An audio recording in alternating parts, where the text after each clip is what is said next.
Hari ini adalah pertandingan AFF Suzuki Cup 2020 antara Indonesia dan Malaysia. Nanti malam ya jam 19.30. Untuk sementara Indonesia masih memimpin klasemen dengan 7 poin, diikuti Vietnam dengan 7 poin dan Malaysia dengan 6 poin. Pertandingan nanti malam pertandingan yang harus dimenangkan oleh Malaysia, sebab jika seri maka Indonesia yang akan lolos. Menunggu hasil Vietnam melawan Kamboja, jika Vietnam menang Indonesia akan jadi runner up dan menghadapi Thailand yang tadi malam mengalahkan Singapura 2-0. Tapi jika Indonesia menang, Indonesia akan menghadapi tuan rumah Singapura di semifinal ya.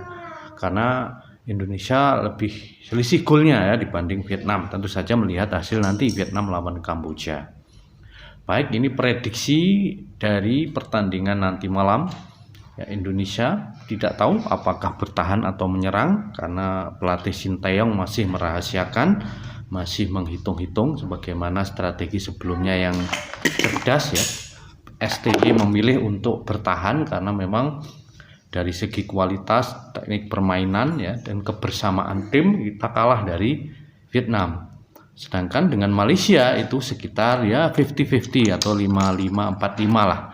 Malaysia unggul sedikit ya, terutama dari sektor pengalaman ya, karena mayoritas pemainnya adalah telah lama bermain di tim senior.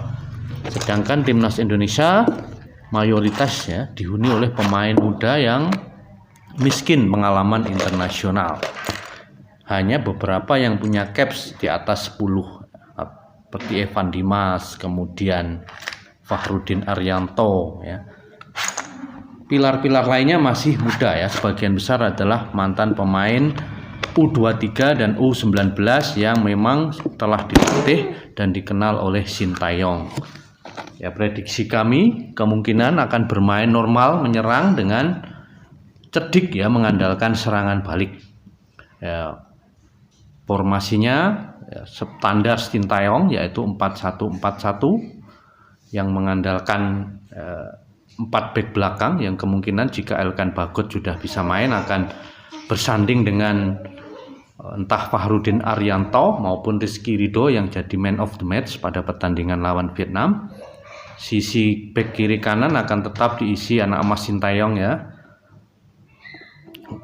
yaitu Asnawi ya dan Pratama Arhan ya kan. Satu gelandang pengangkut air di depan timnas akan diisi oleh pilar Persebaya ya, Rahmat Irianto.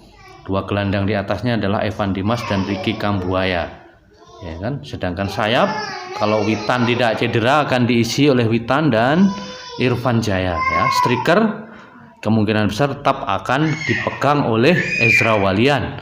Sedangkan penjaga gawang ya 50-50 antara Hernando atau Nadio, sama-sama berkualitas, sama-sama bermental, terbukti dari pertandingan sebelumnya ya. Khusus Hernando ini kan terbukti ya di Piala Asia U23 melawan Australia cukup teruji ya kemampuannya, maupun di Liga 1 juga cukup teruji. Nadio pun juga demikian ya, tergantung strategi Sinteyong karena Malaysia pemainnya banyak pemain keturunan juga yang tinggi-tinggi ya, tentu saya lebih srek Nadio itu yang akan diturunkan. Sedangkan di pihak Malaysia itu terjadi beberapa kendala sebenarnya ya, terutama ada 4 pemain yang terkena COVID dan kemungkinan baru hari ini ya, sebagian kemarin itu yang diperbolehkan keluar dari karantina, yang itu tentu menjadi kendala bagi Malaysia ya kan, yang mengandalkan ya sebagian besar pemain senior ya. Di tengah ada Badrul Bahtiar, kemudian siapa namanya Dion Coles ya yang baru datang ya dari Eropa, pemain keturunan yang main di Liga Denmark. Nah, kelemahan Malaysia berikutnya ya, selain ada banyak pemain yang kena COVID, adalah lini pertahanan. Ya, sebagaimana kita ketahui mereka kalah 3-0 dari Malaysia ya kan, dan menang 3-1 atas Kamboja yang cukup bisa dieksploitasi ya dengan kecepatan para pemain timnas. Jadi ya sangat riskan kalau total bertahan seperti melawan Vietnam. Ya, timnas akan diserbu dengan umpan-umpan silang ya, kemudian umpan-umpan direct seperti yang diperagakan Malaysia sebelumnya yang melawan Vietnam maupun melawan Kamboja dan Laos ya. Akan sangat melelahkan ya. Saya prediksi ya Sinteyong akan lebih menyerang ya, berani menyerang. ya, karena kualitas kedua tim tidak banyak berbeda. Kualitas serangan, kualitas individu itu sangat seimbang begitu. Jadi prediksi pertandingan akan berlangsung menarik ya, kita doakan timnas Garuda bisa memenangkan pertandingan karena melawan Thailand akan sangat berat. Nah, karena dari sisi permainan saya melihat Thailand telah kembali ya sebagaimana biasanya sebagai raksasa Asia Tenggara ya, dengan pemain-pemain terbaiknya yang datang dari Liga Jepang ya. Ada Terapon Bunmatan dan ada juga beberapa yang sangat berbahaya. Kalau kita memilih antara Thailand dan Singapura, tentu saja lebih memilih Thailand. Nah, kita harapkan ya Elkan Bagot benar-benar sudah fit ya, karena karantina nggak tahu apakah bisa latihan atau tidak. Ya, sedangkan Egy kemungkinan besar tidak bisa turun. Dia bisa turun jika Indonesia lolos ke semifinal. Ya, ini foto terakhir dari Elkan Bagot dan Egy. Elkan itu sangat penting karena banyak pemain naturalisasi jangkung dari Malaysia.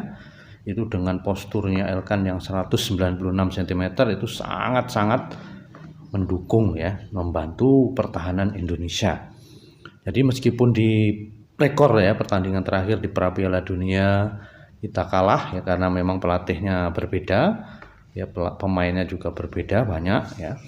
Maka ini adalah pertandingan pembuktian ya, karena banyak pesepak bola maupun tokoh bola Malaysia yang di awal kompetisi ya seperti Safi Sali, kemudian pelatih-pelatih Malaysia itu sangat meremehkan timnas Indonesia yang memang muda dan miskin pengalaman, itu kemungkinan akan kalah.